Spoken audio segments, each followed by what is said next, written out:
kitu cha kutafuta cha kujilinganisha naye. Sikia, mamlaka yake ni makuu. Sikia, nguvu zake zinashinda vyote. Sikia, kila kitu ambacho atapambana nacho lazima yeye aibuke kuwa mshindi. Haleluya. Jambo la pili ambalo nataka tuzungumze, yeye ameweka mipaka siyoweza kuivuka. Yeye ameweka mipaka. Zaburi ya 74 Zaburi ya 74 mstari wa 17 pekee yake Kiswahili. Zaburi ya 74 mstari wa 17 amezungumza yeye ndiye aliyegawa. Nyinyi mnajiitaka ni watu gani? Ni watu wa wapi leo? Wa Utarwa eti? Utarwa haijapokea tu. Utarwa iko ukienda huko ni kata ya Kasori. Kiingia huko ni kata ya wapi? Eti Mwasuya. Ukienda hivi ni kata ya wapi? Ya Kilalo. Hayo mnayoyazungumza kwamba ni kata ama kijiji ama nchi ama taifa ama mataifa ama kanda ama dunia ama ulimwengu, yeye ndiye aliyeweka hiyo mipaka. Isifike mahali tukahisi kwamba sisi eti tungekuwa na muda tungezungumza sana kuhusu mipaka ya nchi. Ili tuzungumze kuhusu nyakati. Mungu ametupa nyakati na majira. Biblia inasema katika hata hapo imezungumza ilipopasema, lakini Mhubiri sura ya 3 inazungumza yako majira ambayo Mungu ameyaleta. Yako majira Mungu ameyatoa. Sasa hayo majira ya mvua huwa yanaamuliwa na nani? Mungu mwenyewe. Sasa hivi mbona huyo anayekema mvula, huyo anayekema mvua, huyo anayejaribu mvua, mwambieni tole haha mweyakishi. Bwana asifiwe. Haleluya. Mpigie Yesu makofi na vigelegele sasa. Huyu ni Mungu ambaye yeye huwa analeta majira ya mvua, analeta majira ya kiangazi, analeta majira ya kipupwe. Huyu ni Mungu ambaye tunamtukuza leo. Waathene wanaambiwa huyu ndiye Mungu wa kweli. Acha hiyo miungu. Mungu anayekuvika matendele eti ndiyo awe Mungu. Hapana, sio Mungu mkuu. Ni Mungu mdogo. Halafu bahati mbaya sana ambo mkalemba kwa keke kaza kabo tomana Mungu wala barekira abantu ndo umakanza kabo tomana. Zamani zile ambazo hukuelewa, zamani zile za ujinga, Mungu alijifanya kama hazioni, lakini sasa anawaagiza watu wa kila mahali watubu makosa yao na kuziacha njia zao. Biblia katika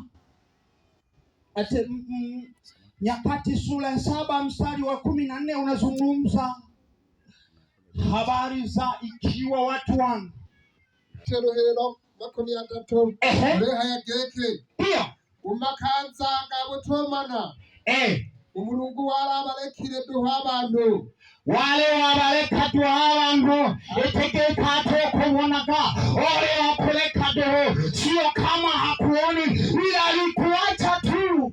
Arebe hahale barakera by'abantu hose geke bakaruke by'abantu hose ni Butarwa yurimo by'abantu hose na pastoreti ya Busheshe yimo by'abantu hose na kata ya Kasori wamo Pyabantu hose na kata ya Kilalo wamo, pyabantu hose na wilaya ya Bariadi wamo, pyabantu hose na Geita wamo, pyabantu hose na dunia nzima wamo. Mpigie Yesu makofi kwa sababu alikusamehe dhambi, halafu baadaye ulimkosea lakini yeye akakusamehe bure. Mpigie Yesu, mwambie asante Yesu. Amen. Mungu tunayemwabudu ni Mungu ambaye ana huruma. Amenihurumia mimi kwa makosa yangu niliyokuwa nimeyatenda. Sikupaswa kuwa vile nilivyo. Inawezekana hata wewe unayenisikiliza, yako mambo ambayo unatamani, yako mambo ambayo unayatafakari, unasema hebu fikiria kwa makosa hayo, halafu mtu huyo anasamehewa. Fikiria mwingine amefanya mambo makubwa zaidi ya hayo, halafu Mungu anamwambia karibu mwanangu. Tulipokuwa tukizungumza siku zile juzi, tulipokuwa tukizungumza habari za semina, tulisema ya kwamba kuna watu, katika mstari wa 31 anasema Mungu ameweka wakati ambao atawahukumu walio hai na wafu. Ameweka wakati ambao atasema na kila mmoja. Ameweka wakati ambao kila mmoja goti lake litafanya nini? Litapigwa, na kila jicho litafanya nini? Litamuona. Kwa mtindo huo wewe rukaruka huku duniani, halafu mbinguni utaona vile kwanza hutafika, utaisikia neno moja ambalo tulikuwa tukiambiana, ni kwamba wengine wataambiwa ondoka, sikujui wewe. Sikiliza, mkutano huu inawezekana kabisa Yesu angekuja leo, ungeambiwa ondoka, kwa sababu ya kile ambacho ulikifanya, kwa sababu ya kile ambacho wazazi wako ama ndugu zako walikifanya. Kwa nini? Kwa sababu Biblia inasema nawapatiliza maovu wana wa hivyo. Sawa? Kizazi kimoja, cha pili, cha tatu mpaka cha 4.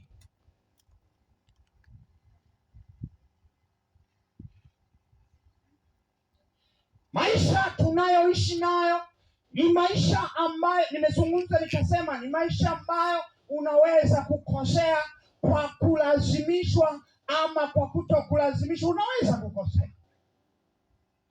Kwa sababu hiyo Mungu ametangaza msamaha siku ya leo. Anasema watu wa kila mahanga, watu wa kila ikongo, watu wa kila eneo, watu wa kila mji wanapaswa kutubu. Kwa sababu hiyo najua toba huwa sio kitu kirahisi sana kukisema. Mwingine ukisema toba watu wananyamaza.